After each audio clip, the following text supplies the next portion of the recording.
Michigan this November. We're going to fire crooked Joe Biden. We are going to evict the Biden crime family from the White House, and we are going to make America great again. Have you heard that expression? Maybe once or twice. Less than 4 years ago, our border was secure. Inflation was nowhere to be seen. We didn't have inflation. The world was at peace, and America was stronger and more respected than ever before. It was never as respected as it was just 4 years ago.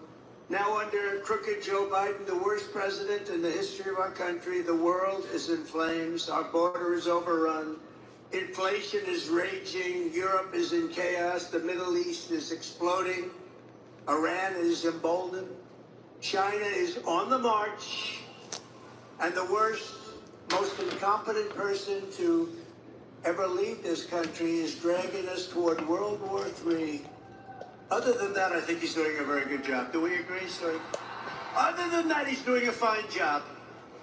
Now, he's the worst. Under Biden, illegal aliens are better off. Terrorists are better off. China is better off. Russia is better off. The cartels are better off. But the American people were far better off under a gentleman named President Donald J. Trump. Have you heard of him? Have you heard of him?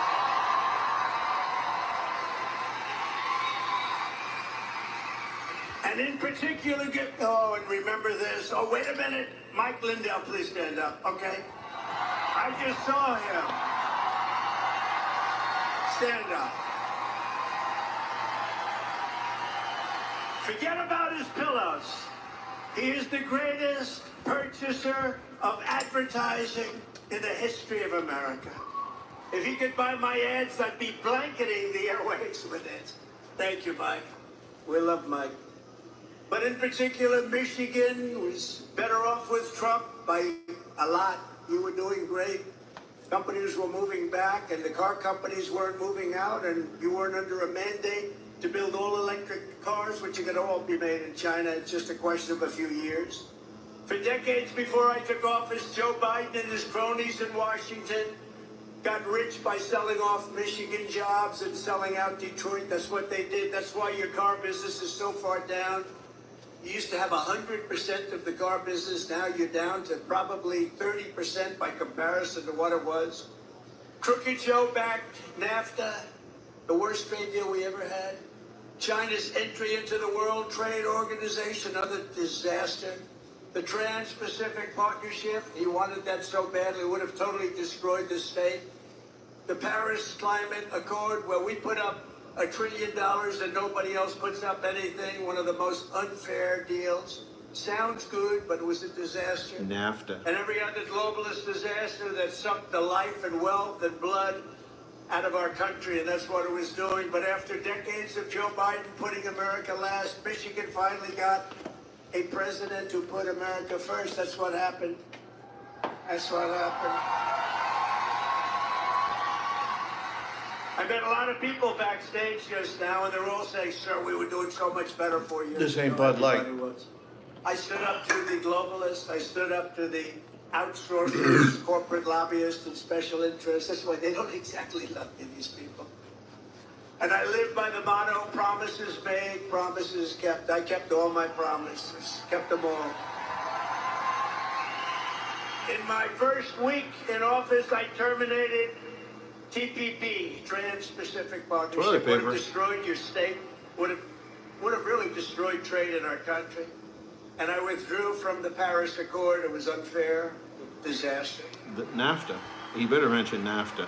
And I ended NAFTA, worst trade deal, and replaced it with the brand new USMCA, that's Mexico, Canada. In fact, that deal is so good, and so good for the American auto worker, that Canada and Mexico are trying to renegotiate it as we speak. They want to renegotiate it. Don't do it, Crooked Joe. Don't do it. So many automobile places opening up in Mexico. He'll do it. China owned. I stood up to China like never before, bringing in hundreds of billions of dollars in revenue when no other president had gotten 10 cents from China. Hundreds of billions. I imposed a 27.5% tariff on all Chinese automobiles. The only reason that we still have any auto industry left. If I didn't do that, you would have been wiped out by China completely. And by the way, whoever heads the United Auto Workers is doing an absolutely terrible job. His name wouldn't be Sean Fain, would it? Sean Fain. Whoever this guy Sean Fain is, they ought to get him out. Because he sold the auto workers down the tubes. They were sold down the river. You won't have any. Yeah, you're fired is right. I screamed at you. Yeah, fired. How bad? I'm gonna get ink all over my He agreed to freaking what screen. Obama wanted to do.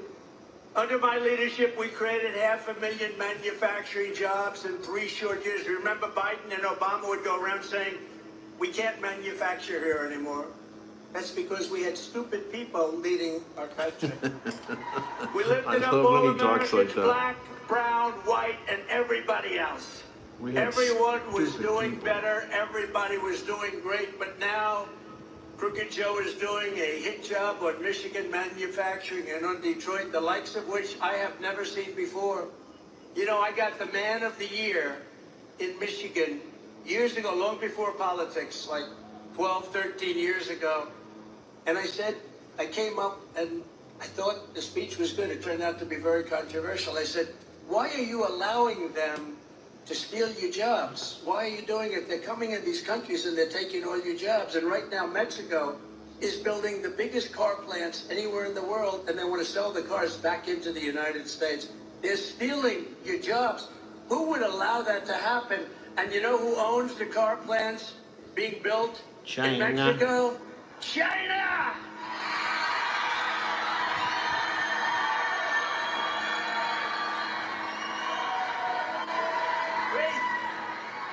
It's crazy. Who would believe it?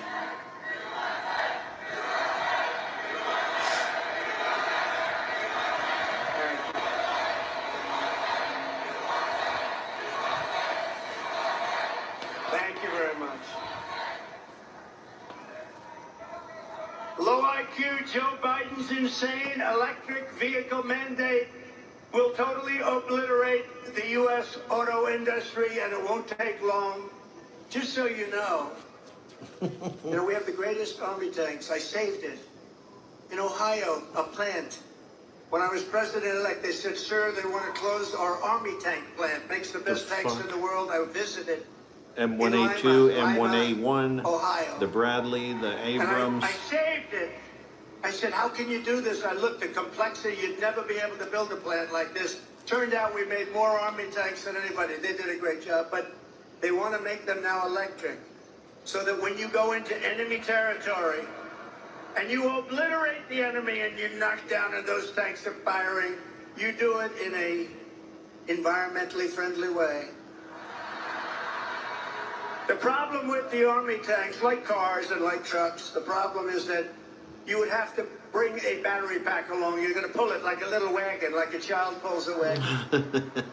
So they want to build a army tank, but you know, the battery is very big and very heavy, much heavier than a thing called diesel, much heavier than diesel fuel. And you got to see this tank. It's like a wagon, and there's a big thing that is pulling in the back. And even with that, it doesn't go far. And lots of bad things happen, like it doesn't take cold weather very well, and it's really bad in the heat. But it is environmentally friendly, remember that. Of course, making it is an environmental disaster, so that more than makes up for it. And they want to have your jet fighters now. I got more planes. I rebuilt our entire military. They want to make your jet fighters use a fuel that's environmentally friendly, but it makes the plane 18% less efficient. So that's the difference between, in a fight with the enemy, winning and losing, a minor difference. But you go in again, they want to go in a clean, environmental way as we bomb the shit out of a country. Can you believe this? You know, who are the people that are destroying? Who are the people that are destroying our country?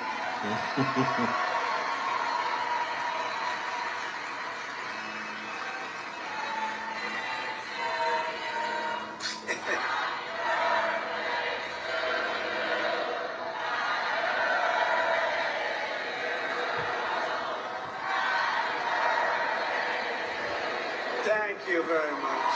Thank you. I feel very young. I feel very young.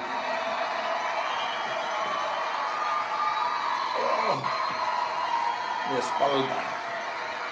I don't know what it is, but I feel better than I did 30 years ago. I don't know what the hell's going on. I don't know. I feel very good. So we can't let these people destroy our country like this. I mean, they're going crazy. Today you read where they don't want to have any water in your dishwasher. So your dishwasher won't work. And they think that's good. So what you do is you keep having it go on and on and on. The electric bill is 10 times more than the water. And these are areas that have so much water, they don't know what to do with it. They're flooding.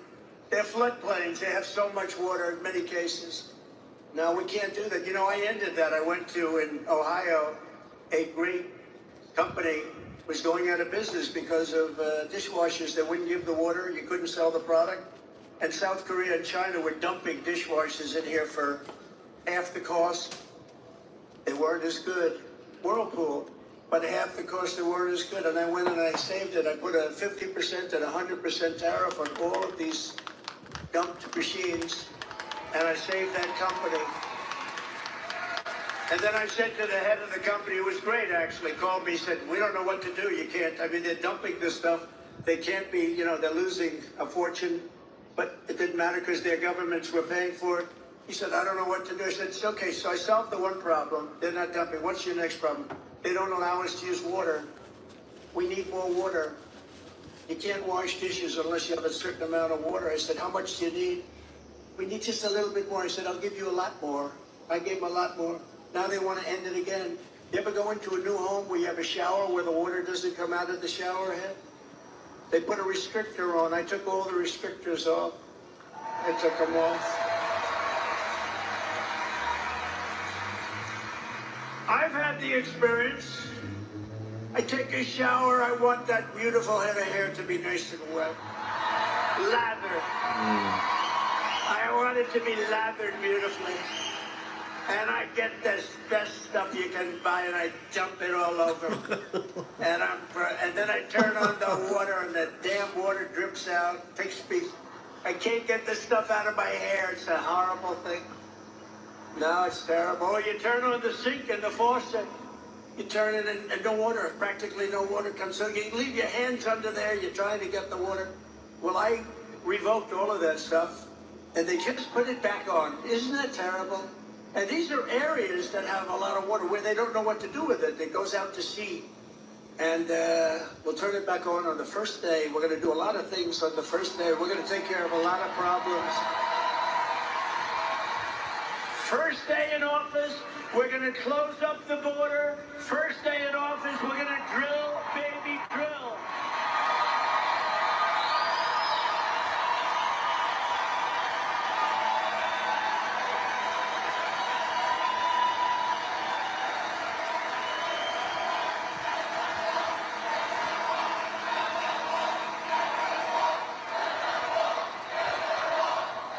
Thank you very much.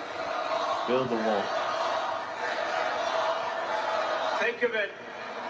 We built hundreds of miles of wall. It was so great. Mexico is not thrilled. I went to Mexico. I said, you got to take back the people you sent in. They said, no. I said, in fact, you have to do more than that. You sent so many people. You have to give us 28,000 soldiers. They said, no. Why would we do that? The president, who I liked actually, he's a socialist, but we got along very well. I got along good with all of them, but that didn't mean they loved my policy. My policy was brutal. I mean, think of it. China never paid us 10 cents, I told you. Now they paid us hundreds of billions, you think? And I like President Xi, but you think he really likes me too much? In fact, Biden's having a hard time taking off the tariffs because there's so much money coming in. He doesn't know what to do. But he'll do what his communists tell him to do. But think of it. So Mexico said, no, we're not going to give you 28,000. I said, yes, you will, 100%. They said, we're not going to give you. Why would we do that? They laughed at me. They thought, what kind of a person is this that would ask for such a stupid request? I said, no, you're going to give it 100%. And I had it out a little bit with the president. I said, listen, you and I are friends. Just send me a negotiator, please. And they sent a man, and you've heard this. I told it a couple of times. A handsome man from Mexico, tall, dark, and handsome. He was wearing the most beautiful suit I've ever seen. And I wanted to ask him, who is your tailor? But I said, that's not a good way to start a negotiation. So I figured I wouldn't do that. I'd skip on his tailor. But I said, listen, we want to give, and I said to the Secretary of State, and I said to people that work in the State Department, give me a best of list, 10 best of. I want your best of, the 10 things that you want. And they wrote 10 things down, and a woman from the State Department, a very nice woman, but a lousy negotiator, she said, sir, we've been asking for these things for 25 years. You'll never get them. I said, 100% I'll get them. She said, you won't, sir. I said, just sit back and watch. So this gentleman came in with a beautiful suit, handsome guy.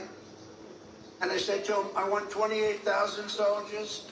I want a thing called Remain in Mexico, meaning everybody has to remain in Mexico. They can't come into our country until they're vetted and checked, which was very few people came in. We had the best border in history. Now we have the worst border in the history of the world, but I said, I want 28,000. I want Remain in Mexico. Nobody comes in until they're vetted and checked.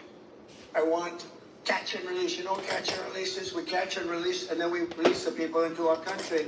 We say, come back in 5 years for a court case, but nobody ever comes back, except for the really stupid ones. Nobody ever comes back. And 7 other things that were worse. And I put the list before him, and he laughed at me. He laughed at me like I was a fool. He laughed at me. I said, do you think I'm a fool? No, sir, but these are foolish things you're asking for. He said, you're going to do it. No, I'm not. I said, you're going to do it 100%. You're sitting there, right? You're going to do it. And now he starts to get a little bit strange because he's saying, why does this guy have such confidence in this? And I said, you're going to do it? He goes, no way. And I said, way. And I told him, I said, here's what's happening. If you don't do it, I have before me a document right here. It's right here. And I said, you don't do it, I'm signing this document.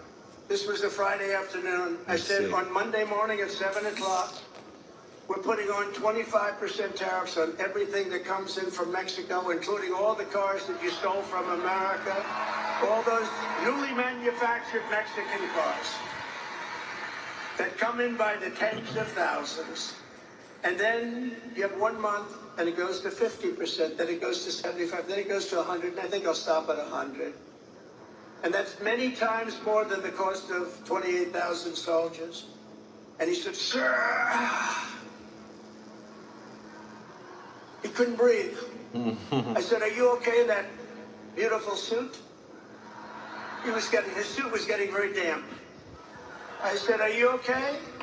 He goes, oh, and by the way, I have to tell you, I had a great word that I was going to use, but it's a curse word. And I was told by a great evangelical preacher just this week, sir, you tell the greatest stories, you're the greatest everything, but sir, please don't use foul language. And I said, sometimes you need foul language to tell a great story. Because there's no words like this. He said, sir, you don't. So I was going to use a really terrible word, but it's over in an instant. But the truth is, I think it does look worse. Look at all the media back there. I think it does look worse on television than it sounds in a room. So did you notice I had a blank space right there?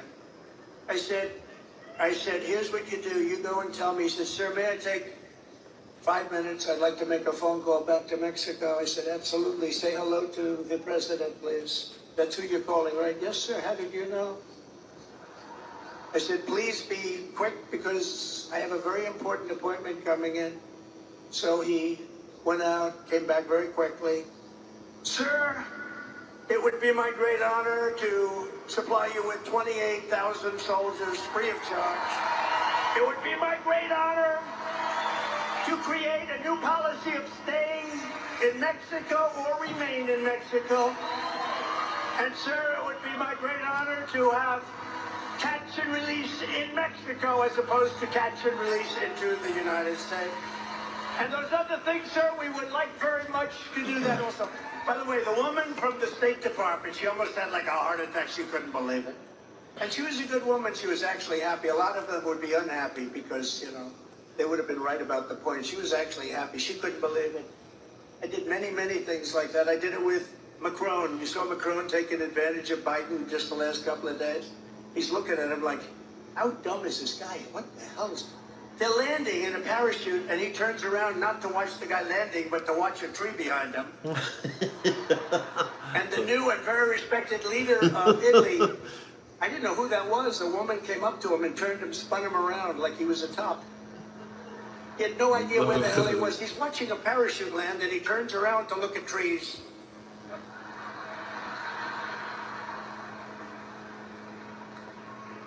And I don't like to imitate anymore because the fake news is always putting it on. My wife, I told the story yesterday. I imitate him. He can never find the stairways off the stage. And we get them all over the place. They're over here. I have emergencies right there. You can't even see them, but I have stairs all over. It's almost impossible not to find the stair. You can walk in any direction. And I imitated him. Getting lost. And do you ever notice he always goes like this? He makes a speech that lasts for about a minute and a half. People come to listen to him. You know how many people come? Like we have this massive room that's packed to the corners, and outside you got more people. Listen. He can't fill up the 8 circles. And I said, by the way, the 8 circles were meant for COVID. They're meant for COVID. You don't have to use them, but they use them as an excuse because nobody comes. So he's up, and he's before a tiny little crowd, 30, 40, 50 people. And the speech lasts for like a minute.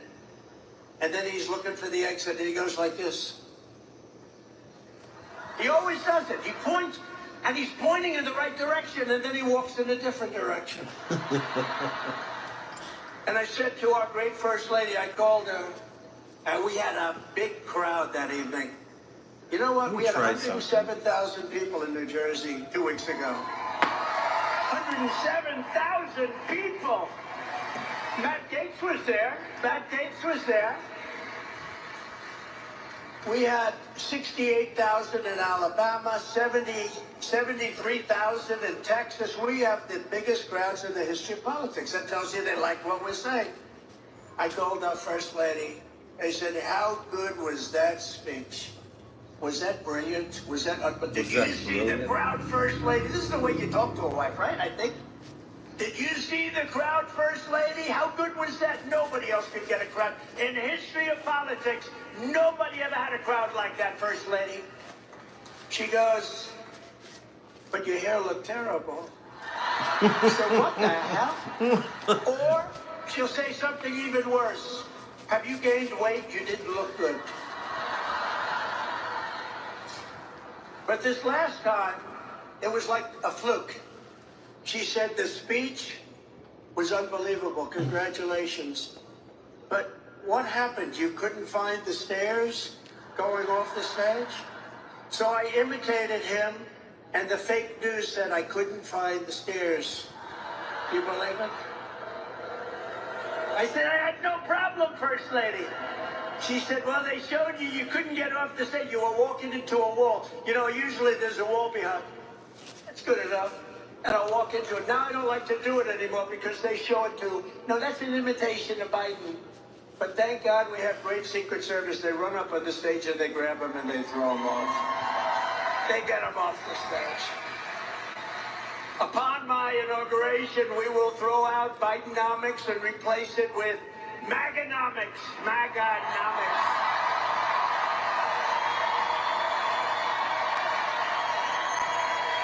And in less than 4 years, Crooked Joe's inflation nightmare and energy price hikes, the likes of which we've never seen before, they've cost the typical American household $28,000. The monthly cost of a typical mortgage has doubled and tripled even. We had it at $2. Think of this. We were at 2.3%. And he's at probably 10%, but you can't get money. The That's what numbers we got are our house crazy. for. The food numbers, the energy numbers. Joe Biden 2.75. has no plan. He's got absolutely no plan. He doesn't even know what the word inflation means. I don't think if you gave him a quiz, I think he should take a cognitive test like I did. I took a cognitive test and I aced it. Doc Ronnie Johnson, does everyone know Ronnie Johnson, congressman from Texas? He was the White House doctor. And he said I was the healthiest president he feels in history. So I liked him very much immediately. In fact, he said if I didn't eat junk food, I would live to 200. That's what he said. But I said, Ronnie, should I take a test? He said, well, you know, it's Walter Reed. It's sort of a public hospital. If you don't do well, they're going to find out about it. I said, well, you know, like I'm a smart person. How tough is it? He said, it gets very tough as you get to the middle of it. And I did something that he's never seen done. I aced it. I got every question right. I aced it in front of a lot of people. And I think presidents, you run for president. Now, I understand that it's not constitutional. Can you believe it's unconstitutional to have that test taken? So we have to live with guys like Biden. But you know what? I don't think we're going to live with him for long because I've never seen such enthusiasm. I've never seen anything. We won twice. And we never had anything like what's happening now. But I'll stop Joe Biden's inflation-causing spending spree and impose an immediate moratorium on all of Crooked Joe's hundreds of billions of dollars in waste. He's wasting money at levels never seen before. He's putting all this money into the Green New scam. It's a scam, one of the greatest scams in history.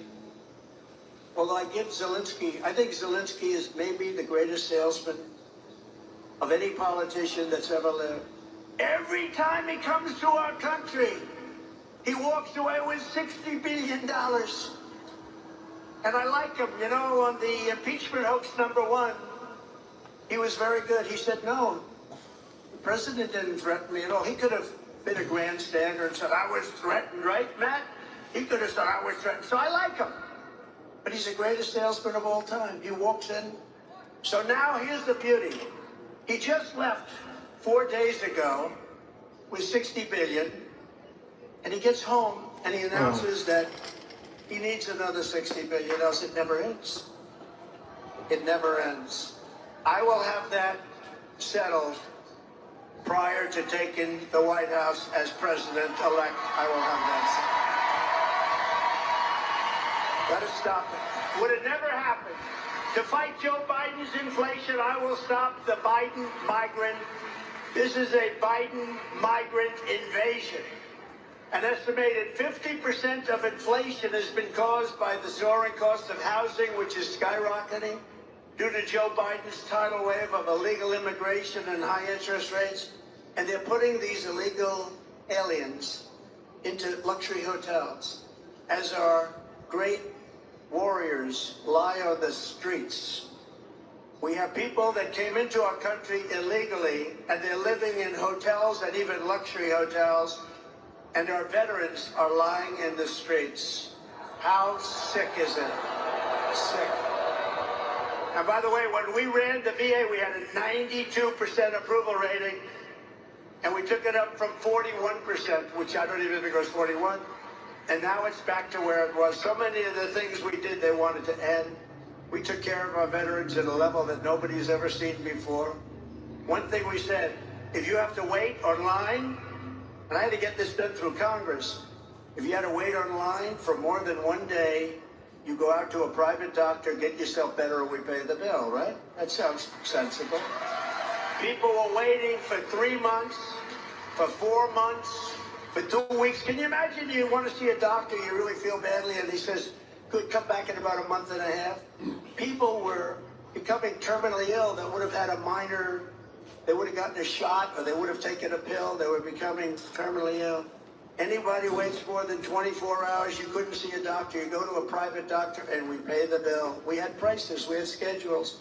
The other thing we did is we had civil service, 9,000 people that were crooks and thugs and sadists, a lot of sadists. They enjoyed beating up our wounded warriors in less than prime time. You know, in prime time, they would have gotten the hell beat out of them, but our people were in bad shape, and they would beat them up. We had sadists. Can you believe this is a country, but it's the way it is? 9,000. I got the approval. We fired 9,000 people and replaced them with good, loving people. And we had the highest approval rating in the history of the VA. But what makes you sick is to see what's happened with our soldiers, and you see the way others are being treated. How about they're given a cell phone? They're given all sorts of insurance. They're given hospitalization. And what it does is that people want to come into the country. Gavin Newsom, the governor of the great Gavin Newsom. Now, Gavin Newsom said, Come into the United States. We will provide you with hospitalization. We will provide you with education. They're actually taking the chairs of our students, sitting there with a language that we've never even heard about. You know, there are languages that we have nobody in our country that can even speak. There are a lot of languages out there. Now, he's destroyed California. If you listen to him on Sean Hannity, I listened to him, and he talks like California. People are leaving California. I hate to say that because I have property in California. I want to leave Maybe California. I'm hurting the value of my property, but I have to tell you, he's destroying California. And he may be the next one up. He could be the next one up. I don't think so, though, because his record is so bad. But something's happening, I do believe, because I can't believe that this gentleman is going to be allowed to run for office. And if he is, we have to have the greatest victory. We're going to take back our country. We're not going to let this happen to our country. We're not going to let it happen. Think of this. A week ago, I woke up and I heard that Russia has nuclear-powered submarines in Cuba. That's 60 miles off the coast of Florida. And they have what you call destroyers. Very So destructive far. ships, actually. Not done yet. Not done Missile-carrying yet. ships. Numerous of them. Can't see in it. Cuba. Now, that's a total lack Can you of see it? respect. And because the I don't fake news fucking is know. so fake, they don't want to report it. Because when you think about how bad that is, Putin would never have done that with me. He never would have gone into Ukraine with me. He just wouldn't have done it. And of course, when the oil price hit almost $100 a barrel, that gave him the right to do it also. He's the only one made money prosecuting a war. But all of those things would have happened. You would have never had October 7th in Israel. You would have never had that. There was no attack because Iran was broke. When Trump was president, Iran was broke. I told China you can't buy. I told other countries you can't buy the oil. Iran was broke. They were ready to make a deal. We would have made a deal. We would have been very fair. We would have made a deal. And now Iran is rich as hell. They have $250 billion, which they made over the last 3.5 years. They're a rich country now. It's unbelievable. They could have made a deal. We could have had a deal. If that election wasn't rigged and stolen, we would have had a deal with Iran the first week after the election. Instead, we have a very hostile country that wants nuclear weapons. Can't let that happen. We just gave $6 billion to Iran for 5 hostages. You saw that. 6 billion. 6 billion. And once you do that, then all of a sudden lots of other people are going to go missing because it's crazy. Think of it. $6 billion for 5 people. It's unbelievable. We will make the Trump tax cuts permanent and cut taxes even more for working families and small businesses. You know, it's interesting. We cut taxes, the biggest tax cuts in history, bigger than Reagan. Because Reagan had big tax cuts, we had bigger than Reagan. So the rates were cut way down, for business down to 21% from, including state and city and everything. Many companies were paying much more than 50. So they were cut way down, 21%. In fact, I'd like to bring them down further. For the middle class, bring them down even more.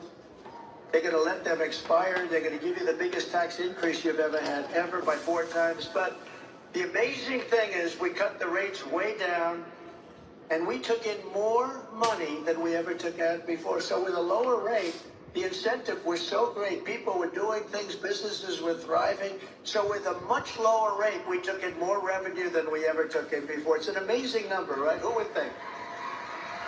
As part of those tax cuts, I have announced that I will eliminate taxes on tips for restaurant workers and hospitality workers and anyone else relying on tips. No more taxes on tips. No taxes on tips. Well, where the hell was that when I bought my wife hers? None. None. That don't make no sense. In fact, on your receipt, when you get your receipt for a restaurant, you know who sent me one? Kid Rock. How good is Kid Rock? Isn't he great? But he sent me a receipt. Detroit. And he wrote on the receipt, vote for Trump and you won't pay taxes on tips. He wrote that on the receipt. I said, that's very smart. That's very smart. Smart guy. So for restaurant workers, for hotel workers, for caddies, for car people, it's a lot. But anybody receiving tips, there's no more tax on tips. And I think that's going to be a great thing. You know, they earned it.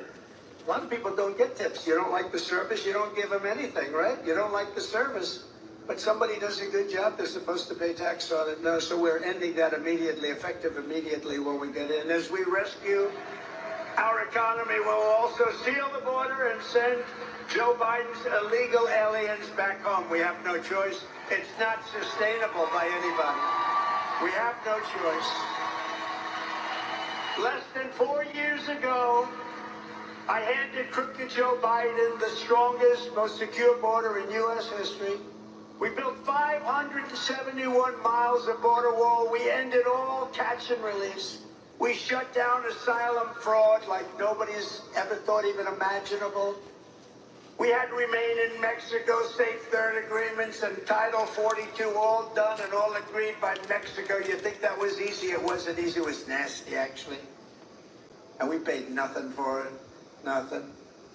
Just like we gave Macron nothing, I was going to say. He was going to put a 25% tax on everything, anybody doing business in France. I said, you can't do it. He said, oh, Donald, we would love to do this. It was passed by our legislature and our parliament, or whatever the hell he calls it. And I said, no. So I gave it to Mnuchin and some people. I said, go deal with France. Tell them they're not going to do it. And they came back, they couldn't make the deal. And then they came back again. I said, yeah, one more day, make the deal. They couldn't make the deal. I called up Macron. I said, Emmanuel, how are you? How are you, Emmanuel? You saw the way he was toying with Biden 2 days ago. He was toying with Biden. Got Biden to sign things. I can't even believe it, what they're signing away. But he was toying with them. And I said to him, listen, Emmanuel, if you don't drop that tax immediately, no, I cannot do that. I said, yes, you can. If you don't tax it immediately, all wine, every bit of wine, every bottle of wine and champagne that you send into the United States, we're putting a 100% tariff on that wine or champagne. We don't want your wine and champagne. We make great stuff over here. And he said, Donald, that is not fair. I said, yeah, it's not fair to charge American companies 25%. I got to stick up for the companies. They're our job producers. He said, that is not fair. I said, Emmanuel, you have 24 hours to tell me. 10 minutes would be better. He calls me up 5 minutes later. Donald, we have agreed to terminate the 25% tax on America. I do things like this. You have no idea how many deals you could make on a phone. I don't even have to spend. How about Mrs. Biden and Joe Biden? They're back and forth like it's a taxi cab from Europe. They come back. Let's go to the trial for a day. Back, forth. On Air Force One, like it's a taxi cab. It's not a taxi cab. It's serious stuff. But that's endemic of where they come with the country and how they run the country. They don't know what the hell they're doing. They really don't know what the hell they're doing. The entire world is emptying out their prisons and jails, their insane asylums, their mental institution, and our country's being turned into a dumping ground, and the entire world is laughing at us. They say, how stupid are the leaders of America, and they are stupid. Earlier this week, ICE arrested Not one, not two, but 8 suspected terrorists. They're pouring in at levels that nobody's ever seen before. And we're going to pay a big price. We got to get them out fast. One of the first things I'm doing, we're getting them out fast. According to reports, many of these terrorist savages entered through Joe Biden's open border, and Crooked Joe released them immediately into the United States. He set them loose to spread their terror network all across America under Biden. There has been this is, by the way, Border Patrol. This isn't me. Somebody would say, oh, that's Trump. This is Border Patrol. There has been a 3,000% increase in the number of people on the terror watch list crossing the southern border. 3,000%. 3,000%. The choice for every voter this November is clear. You can have a president who lets thousands of radical Islamic terrorists into our country, or you can have a president who throws radical Islamic terrorists the hell out of our country and gets them out fast.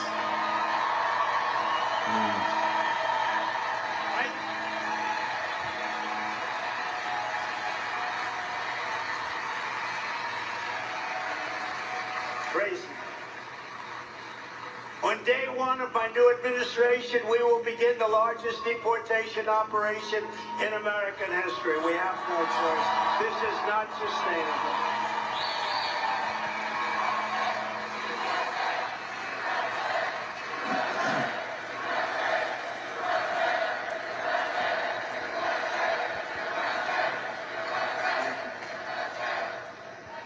And it doesn't make me happy to say that either. And you know what's going to happen.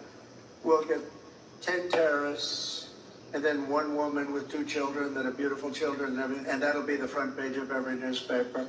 It's never an easy thing to do, but we have no choice. Dwight Eisenhower, which people don't think of him in these terms, had the largest deportation effort by far in the history of our country, because he said, they're destroying our country, we can't let this happen. That was Dwight D. Eisenhower, president, much stronger president than people give him credit for. But we're going to have no question, we're going to have no problem. You know, they wouldn't take, as you know, we have MS-13, the worst killers of any gang anywhere in the world, and they were pouring into our country, and I said, we want to get them out. I said, I want to bring them back to their country, because you don't want to put them in our jails. It's so expensive and everything. They killed 2 girls in Long Island. They sliced them up with a knife. They didn't want to use a gun. They didn't want to use a gun. They sliced them up with a knife. 2 young high school girls walking to school. They killed them, sliced them into pieces with a knife. They're animals. And Nancy Pelosi said, we shouldn't call them animals. These are human beings. I said, no, they're not human beings. These are animals. They sliced them up with a knife. And by the way, ICE and Border Patrol, you know, ICE came in. This was in Long Island, ICE. For some reason, they like Long Island. But ICE came in, and these are great patriots. These are tough cookies. I know some of my friends up here in the front rows. They're tough, but they're not doing the ICE. They're not doing that. And you'll see ICE come in, and they'll run into what they call a pack of MS-13 tough guys. And you'll see for 2 minutes fists are flying and everything's flying. Who the hell wants to do that? Matt Gaetz wouldn't do it. Byron wouldn't do it. Byron's tough. He wouldn't do it. I wouldn't do it. I would do it.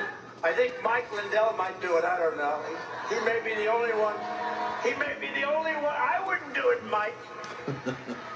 And they go in there, the hands are flying, and then they grab them. They're gaga. They're all knocked out, and they put them in paddy wagons. But my people told me that we couldn't get them back into their country. So Guatemala, Honduras, El Salvador, they come from countries just beyond Mexico. Some come from Mexico, actually. But the countries won't take them back. They clogged up the runway so that a plane can't land. They blocked all the roads so the buses couldn't get in. And the generals came to me, sir, we have a problem. We have them all, but we can't get them back in. We haven't been able to get them back in for many, many years. During the Obama administration, they could never get them in. That was Obama-Biden. Biden didn't have a clue then either, by the way. We cannot get them in, sir. I said, really? How much money do we pay them a year for their economic development stuff? See, I was going to use another word there, but I can't do it because of the man that I respect so much. Shit. You know who it is? Your mama? Franklin Graham. I can say that. Who's a great guy. He wrote me a note. President, you don't have to use foul language. You just don't have to use foul language. Your stories are so great. Your crowds are the biggest crowds ever assembled. Nobody's ever done this. You don't need foul language. I said, sometimes you do, for emphasis. He said, you don't, sir. So I'm trying it without foul language today for Franklin Graham. And I say that these stories lose 10.2% effectiveness. But I do it for Franklin Graham because he's a great guy, and those are great people. They're great people, what they do. The pastors, the preachers, the rabbis. A lot of great people. We have a lot of great people. So I'm doing that. I said, you know, maybe he's right. But think of it. So they bring these people out, and they can't get them back into their country. So I said, call the presidents of those 3 countries, inform them immediately. They get $750 million from the stupid United States. Inform them that we're not paying them any longer because they didn't fulfill all of the obligations under the agreement. Namely, they're sending a lot of, they sent them because they don't want them in their country because they're smart. And you know what? If it was me running those countries, I would have done it faster than them. Why wouldn't you do it? I would have cleaned out the prisons. They've only gone down 50, 60, 70%. Venezuela, crime is down 72% because they've taken all of their criminals, most of them, and they've sent them in to have the rest of them in within a year. I would have done it much faster if I were them. I would have done it much faster. I said, tell these countries that we're no longer paying them $750 million. And they did. And the next morning I get to the office early, 7:30. I get 3 calls separately but simultaneously. Mr. President, may we speak to you? I would like to speak to you. I don't understand. There must be some miscommunication. Miscommunication? You stop payment on all of the money you send us. But I ask why. Because you're not taking your criminals that you send to us. They send them. By the way, they send them. You're not taking them back. Oh, sir, we would be delighted to take them back. It would be a great honor to take back 400 MS-13 savages. It would be a great honor. Sir, please send them back. We would love to take. We can fly them in. We'll send them. Ay, ay, ay. For years, they weren't able to do it. You know that, Matt Gates? They weren't able to get it. I said, we're not going to pay them anymore. As soon as I said that, they all called. At the same time, I spoke to them separately. It was like the same conversation. We would be delighted to take them back. And that was the end of that. We sent down thousands and thousands of MS-13 back to their country. But it's out of control now because whatever we send back, they're coming back in at levels that nobody's ever seen. I won in 2016 because of the border. We had a really bad border, but that border was nothing compared to what you have now. That border was peanuts. It was nothing. It's no wonder Joe Biden and his thugs are so desperate to stop us. They know that we are the only ones who can stop them, and they know it. And it was just announced that they withdrew their lawsuit. The laptop from hell lawsuit, right? The fake. Remember when they said it was Russian disinformation? It wasn't.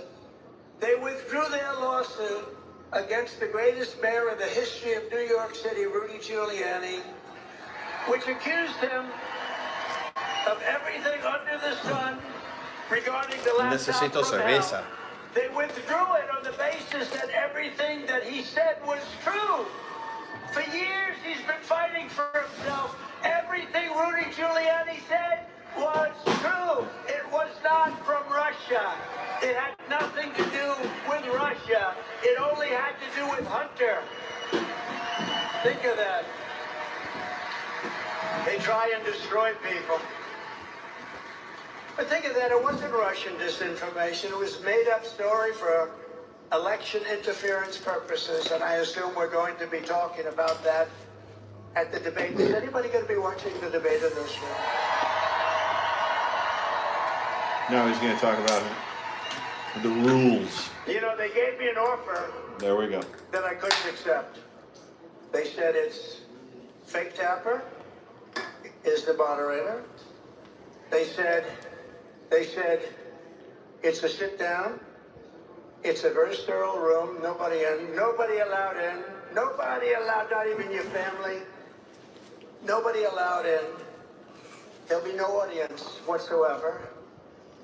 And they turn off your mics when you finish speaking. They're trying to make this very exciting, right? They turn off your mics so that you can't talk while the other man is talking, but maybe that's a good thing. Maybe that's positive. Let him talk. But so they assumed that I would say no because, you know, you got CNN, fake news, which their camera just went off. Look, their camera the light just went off. The CNN. CNN just turned off their fucking cameras. Wow. The light just Wow. went off. I watch their light all the time. If I mention anything about voter fraud, they turn their light off because they know it's true. It's unbelievable. No, their light just went off. I can't believe I got about a minute and a half. That cameraman is toast. He's going to be fired immediately. But they gave me, it's like the mob. They gave me an offer I couldn't accept. I said, I accept. Because we want to get him to a debate. Because here's what happened. They made an offer that was so ridiculous. And they knew I was going to say no. And then they could go, they say, Biden wanted to debate, but Trump refused to debate, right? But Trump refused to debate, he wouldn't do it.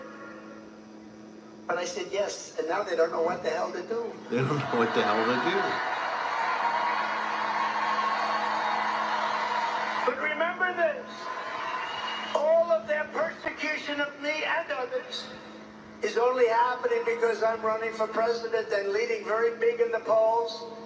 And since the rig trial in New York, my numbers have increased substantially. And fundraising, by the way, is, I believe, the highest numbers in the history of politics, just like these crowds. Big league. Because you know what? The people of our country know, they know it, they watch it, they see it's fake, it's rigged. There was no crime. The greatest legal minds in the country, Alan Dershowitz, Andy McCarthy, I'm going to clean Greg it up. Jarrett, all of them, great. These are great legal minds, all of them, every single one of them. Greg Jarrett wrote the most beautiful report. Every single one of these legal minds, I have 15 of them. Not one of them.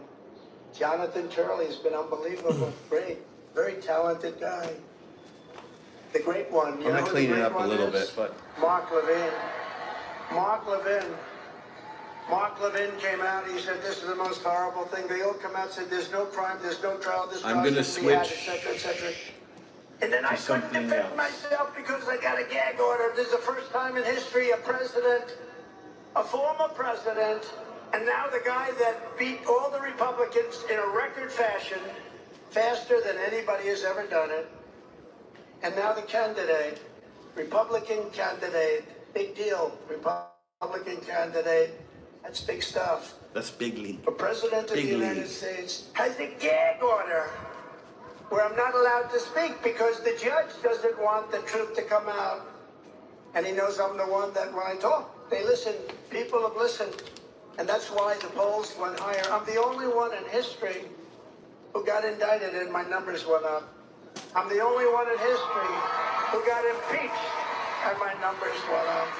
There's never been another candidate in history. When you get indicted or you get impeached, the following events take place. You call for a microphone immediately. Please set up a microphone. Could you do it like quickly? Yes, sir. Big league. He then gets to the microphone. He goes, ladies and gentlemen, it's been a great honor to serve you. But I will be leaving office. I have to be careful because they'll put this on as though I'm saying it. So I have to intersperse it with statements like, this is just sarcasm. But they get up to a microphone and they say, I'll be leaving office now. I will fight for my name and reputation. And I will bond and get closer to my family. And you never hear from the poor guy again. That's the end of him, right back. That's the end of the... I've seen it about 200 times. I'm the only one that told the truth. I'm the only one that explained it. Told the truth. And I didn't have to because the people knew it. And they know me so well. They know me so well. They get it. I got indicted more than the legendary Alphonse Capone. He's Has gonna talk anyone about heard his of mom and Alphonse dad. Capone? Scarface. He was so mean that if he had dinner with a person and if he didn't like him, he would kill the person. They would never find him again. Like Mike Lindell. He wouldn't like Mike. Because, you know why? He'd say those ads, they are driving me crazy. Let's get rid of this guy. He couldn't stand those ads. Al Capone would take Mike out in 2 minutes. Mike's beautiful new wife would say, what the hell happened to my husband? You'd never be found. He'd be buried under the World Trade What the Center. fuck? What the fuck? But think of it, Alphonse Capone Scarface. He was the meanest of them all. It's like he's got Hit this his thing gun that went planned. from That was here weird. to here. Scarface. The meanest, the toughest. I got indicted more than he did, and I didn't do anything wrong. I didn't do anything wrong. Even these great scholars. Jonathan Turley said there is no crime. Andy McCarthy said there is no crime. There's no crime. There was no crime. It's a rigged deal. We have a rigged country. We have rigged elections. We have open borders. Think of it. And the court system now is under siege. It's under siege. We have a lot of problems in this country. On top of that, we could end up in World War III because we have an incompetent leader that should never have been there. He's an incompetent man. As of today, we're leading Biden nationally and in every single battleground state, including the wonderful state of Michigan. Have you heard of Michigan?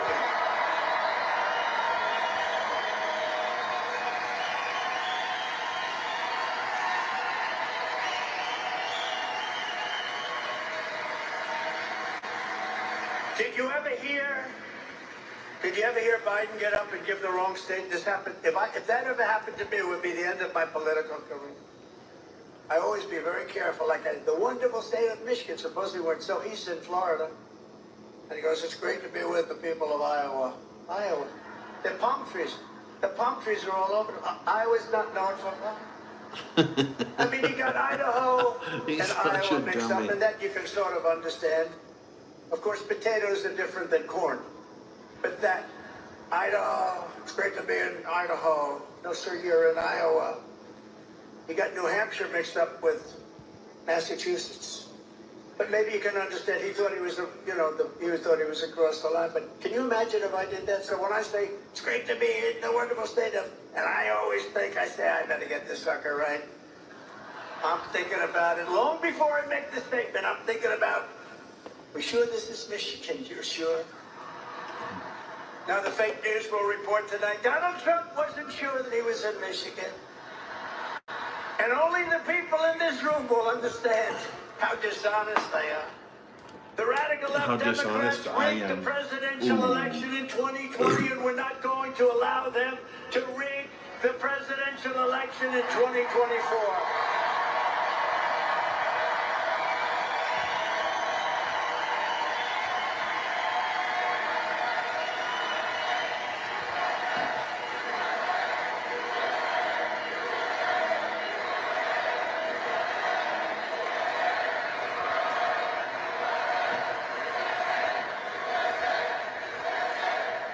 I will tell you, 2016 was that the coolest evening maybe in history? Maybe. The only thing that's going to blow it away will be November 5th. If we win on November 5th, I think it'll be the greatest political event in history. I actually think a victory on November 5th, which actually starts much earlier. Remember Pennsylvania, September 22nd? North Carolina, September 6th. North They start Carolina. earlier. You know, it's sad when you have to go months early. It's crazy. What are they doing with all these votes? What are they doing? But Michael Watley's doing a fantastic job, along with Lara. We're doing a fantastic job at the RNC. I said, we don't need votes. And Charlie Kirk is helping. He's got his army of young people. These are young patriots. These are young patriots. They don't want to see happen what's been happening in our country. Thank you, Charlie.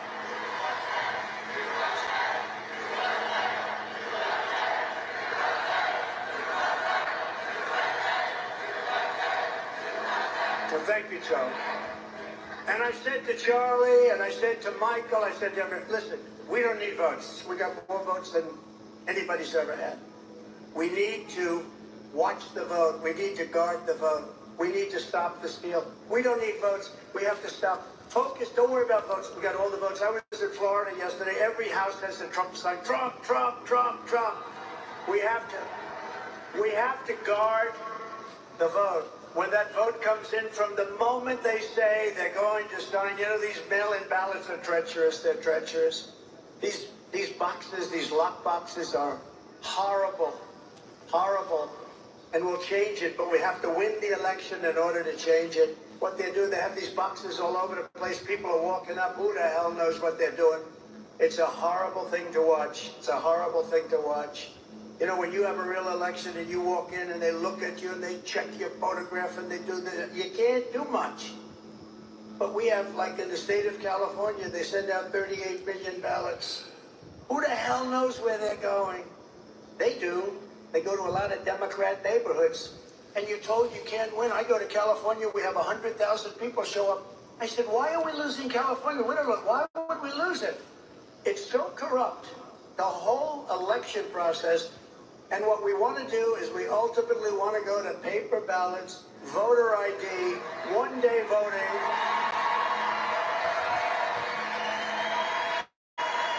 And we want to make sure you're a citizen of this country. Every time the radical left Democrats, Marxists, communists, and fascists indict me, I consider it a great badge of honor, because I'm being indicted for you. Thank you very much. Thank you very much. Never forget, our enemies want to take away my freedom because, quite simply, I will never let them take away your freedom, and I won't. They want to silence me because I will never let them silence you, and in the end, they're not after me, they're after you. I'm just standing in their way, and I always will.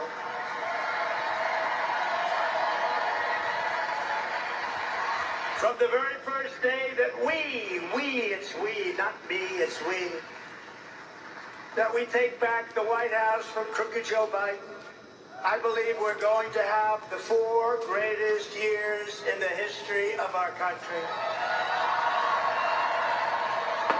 Before I even arrive at the Oval Office shortly after we win the presidency, I will have the horrible war between Russia and Ukraine settled. We're going to get it settled and stop the death.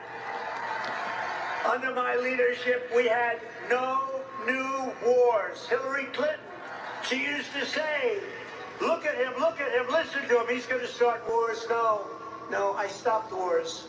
We defeated 100% of the ISIS caliphate. We brought our troops back home. I had no new wars. I started no wars, first time in 78 years. Instead of a globalist warmonger, and that's what you have. In the White House, you finally had a peacemaker at 1600 Pennsylvania Avenue. These terrible wars, these horrible wars that were started, they never end. We call them the endless battles. Biden's weakness and failure are putting us in grave danger. As president, I will restore peace through strength. In my next term, we will build a great iron dome over our country like Israel has. A dome like has never been seen before, a state-of-the-art missile defense shield that will be entirely built in America and create jobs, jobs, jobs. It will be the greatest dome anywhere in the world. Israel has a dome. Why shouldn't we have a dome?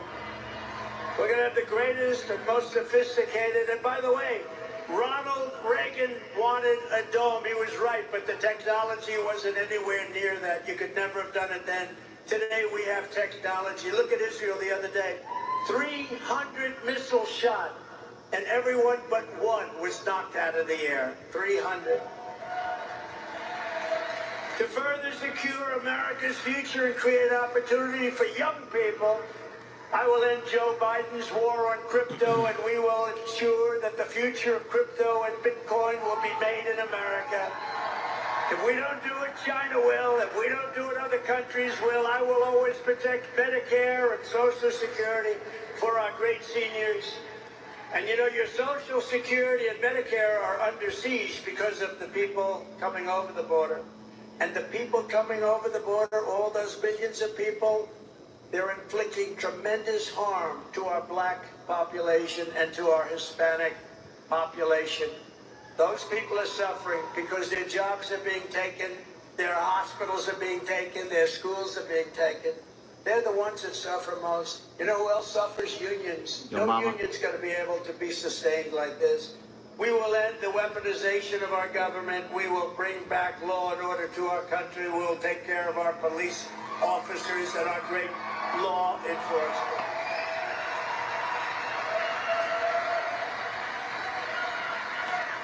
Joe Biden is out the other day trying to claim that crime is down, but actually crime is way up. They don't report crime properly anymore, as you probably have heard. Crooked Joe is citing statistics that no longer include data from 30% of the country, including the biggest and most violent cities. Oh, I see. That's nice. Meanwhile, Joe Biden still supports no cash bail and sanctuary cities. I'm probably the only one that has to pay bail. Think of it. I'm the only one, I think. He's responsible for the deaths of countless African Americans from crime, and he also devastated black families in 1994 with the crime bill. Super predators, remember? That was Joe Biden came up with that. Super predators. The black people have to remember when they go to vote. That was 1994 crime bill. Super predators, Joe Biden. When I'm president, we will end sanctuary cities. We will once again support our police. We will be going and rebuilding our cities into beacons of hope, safety, and beauty better than they ever have been before. We will take over our horribly run capital in Washington, D.C. We will clean it up, renovate it, rebuild our capital city that no longer will we allow it to be a nightmare of murder and crime. It's a nightmare of murder and crime in our capital. You leave Michigan, you want to go see the Washington Monument, the Jefferson Memorial, you want to see something in Washington, you end up getting killed, you end up getting shot, beat to a pulp. But our capital will become the most beautiful capital anywhere in the world, and it will be safe from crime. We owe that to our country. And we will replace the people that are running our capital, who are running it into the ground, who, by the way, were offered 10,000 soldiers or National Guard on January 6th, along with Nancy Pelosi. Oh, did you see Nancy Pelosi? Her daughter's in trouble. Her daughter is a semi-professional photojournalist, as she calls herself. And she has Nancy on tape saying it was Nancy's responsibility to secure the Capitol. I hope the congressmen and women remember that little tape that was released 2 days ago, because the fake news doesn't want to talk about it very much. She took full responsibility for it. She's angry as hell at her daughter. She may cut her daughter off from all of the millions and millions of dollars that she scammed as a congressperson. Think of it. She has better returns on her money than the smartest people in the history of Wall Street. Look at that. I wonder how she did that. On day one, I will sign a new executive order to cut federal funding for any school pushing critical race theory, transgender insanity, and other inappropriate racial, sexual, or political content onto the lives of our children. And I will not give 1 penny to any school that has a vaccine mandate or a mask mandate.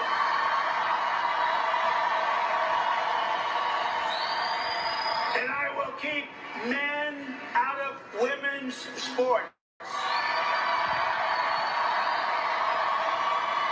And I will fully uphold our great Second Amendment. NRA endorsed me, gave me their full endorsement.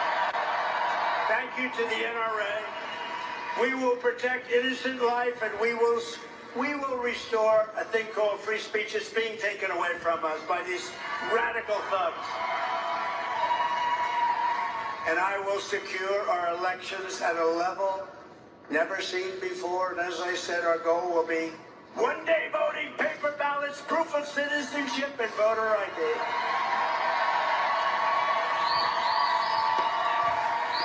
But we have to win. Republicans have to win. We want a landslide that is too big to rig. Remember that, too big to rig. How do you win it?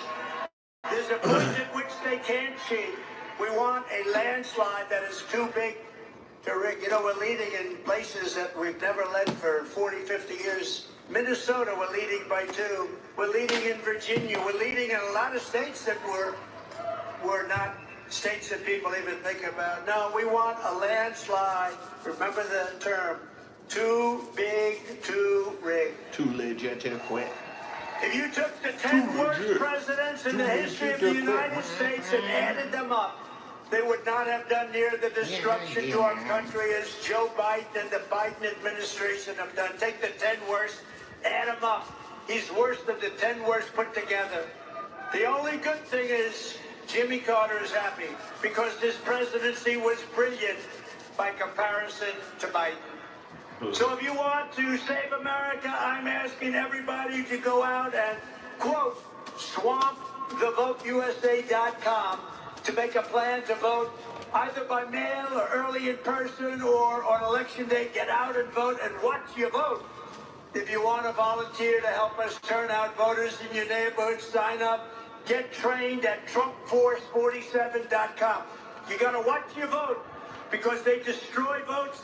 They terminate your vote. They do all sorts of things. Watch your vote. You can do it. In conclusion. From Marquette to Midland, from Lansing to Flint, and from Michigan. Grand Rapids to right here in Detroit, we stand on the shoulders of red-blooded Michigan patriots who laid the railroads, worked the factories, tilled the fields, forged the steel, fought the battles and won the victories that built the Motor City and made America into the greatest and most powerful nation in the history of the world. And we're going to bring back your auto industry at a level greater than it was 30 years ago.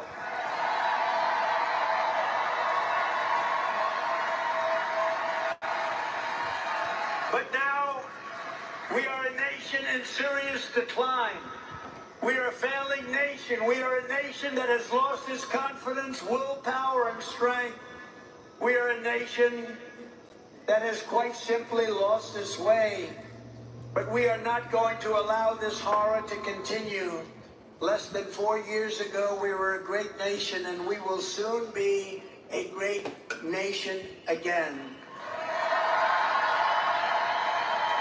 With the right leadership, every disaster Joe Biden has created can be fixed and can be fixed quickly. Every problem can be solved and every wrong can be rectified, and we will do it all so fast. You will be so proud of your country again. You will walk outside and your chest will be out there. You will be having that beautiful red hat. We have everybody with that beautiful, beautiful red hat that says, "Make America Great Again." We love it.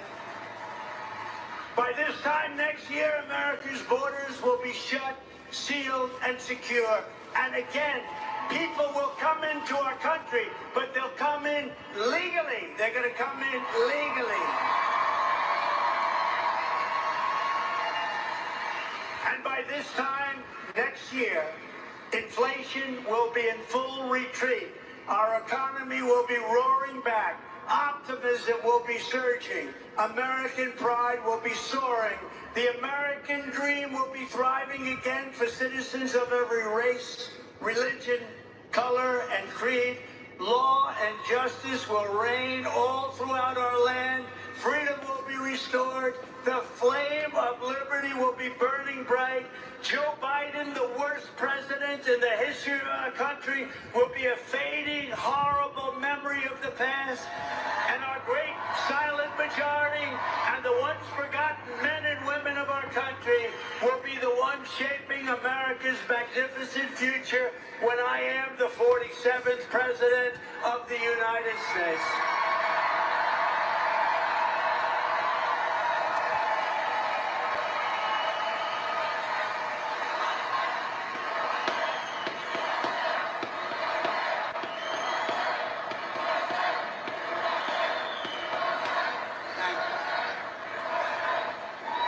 Thank you. Because we are all Americans, and together we will show November 5th to be the most important day in the history of America. We are one movement, one people, one family, and one glorious nation under God. And together we will make America powerful again. This is the end of the speech. We will make Eagle, America wealthy again. We will make America strong again. We will make America proud again. We If you're will watching make this, hey, check it out. America safe I'm going to again. start doing this We with will live make America free again. Fox. So if you want to waste some time and watch the news and watch me fuck up fake skins and sometimes actually myself, subscribe.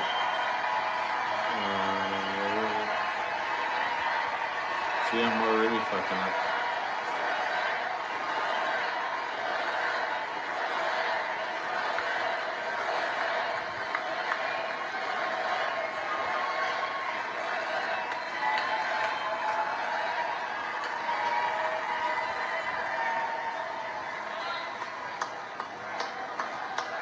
Is that Trump clapping? Oh, here's why I have to turn it off. You can't play the music on YouTube. So, I'll look at here and see my. I should.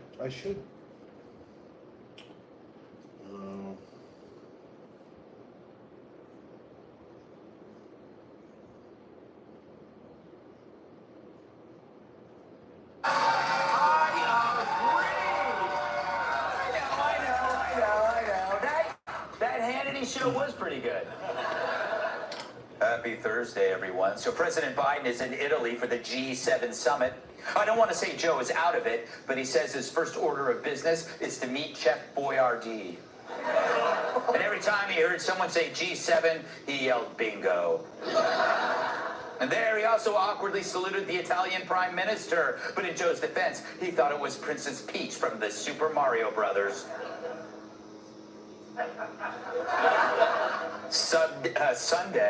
Sunday is Father's Day, or as Hunter Biden's abandoned 5-year-old calls it, day. Oh. I called it that too. Speaking of Hunter, London Roberts' new book claims that Joe's son kept his drug gear at Joe's Virginia home and had sex with one of her young female friends. Who do you blame for that, Hunter? Bringing around your young single friends to Hunter is like bringing a dog to Christy Gnome's house. Brian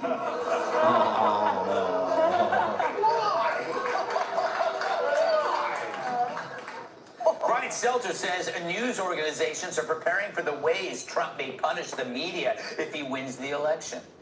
The punishment Brian fears the most? Being sent to a camp where there's an exercise yard. That's pretty good. Never. According to recent reports, a Brooklyn supermarket from a well-known chain is home to a secret gay sex club, giving you all the more reason to rinse your produce before eating. Good practice. Restaurants are now using robots that can cook, serve, and bus a meal. And get this, these robots are so advanced, if they recognize you from TV, they'll spit in your food. He actually asks for that. 4 Russian warships are sitting 200 miles off the coast of Florida. President Biden warned if they get any closer, they'll be 199 miles off the coast of Florida.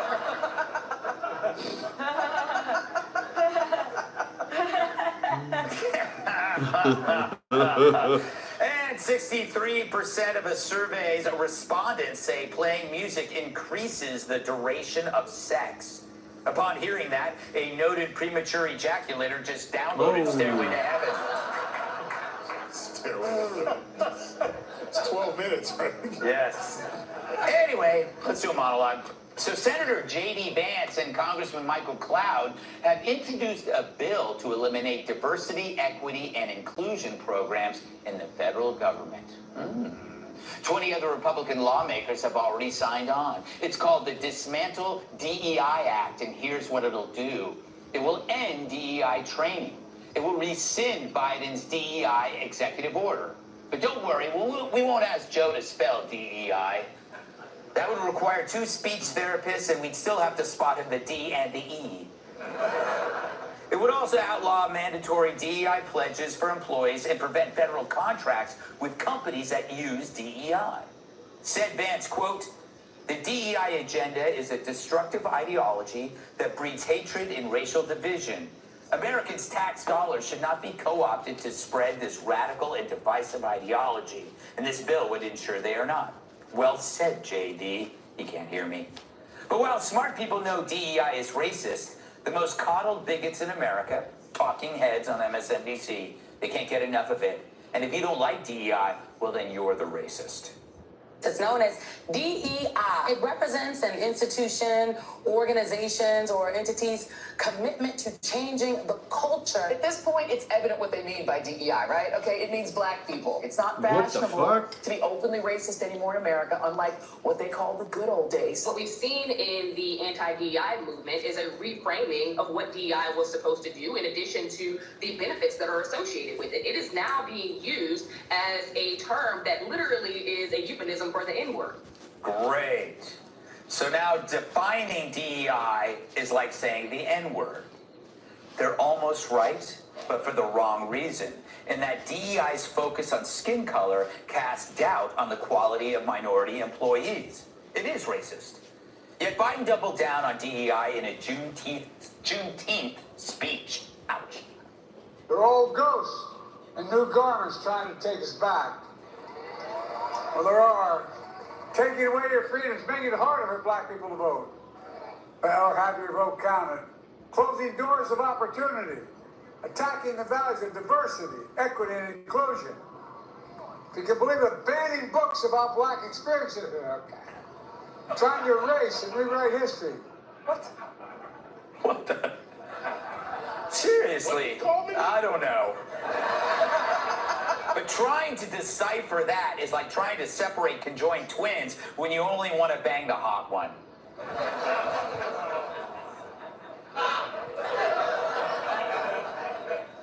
Getting rid of DEI is good because equity means equal outcomes regardless of achievement, competence, or effort.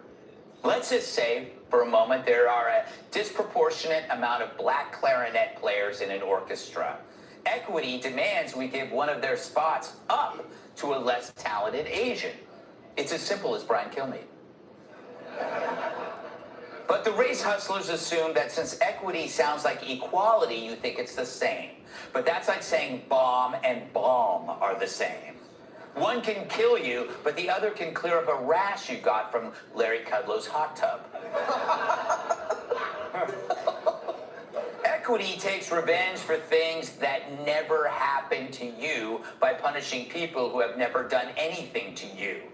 DEI doesn't bring Americans together, it divides us. It's intended to divide us. It makes for less qualified pilots, turns bigoted plagiarists into university presidents, and worse, it ruins Star Wars. Now, when it started, people didn't have much issue with DEI, but then it affected stuff that mattered: job prospects, investment outcomes, your health and safety. Still, it continued. And why? By exploiting the survival instinct of bureaucrats who had the choice. Do I focus on the long-term goals of increasing a company's profitability, or do I do what keeps me employed and gets me promoted faster in the short term? You see how it works? If I hire the incompetent, I am safe. If I try to pursue actual metrics of success, I am not. It's no wonder DEI consultants were the #1 recipient of DEI. Their made-up job was to exacerbate the problems they created. It's like putting John Kerry in charge of getting rid of dead wood. That's how you get things like being good at math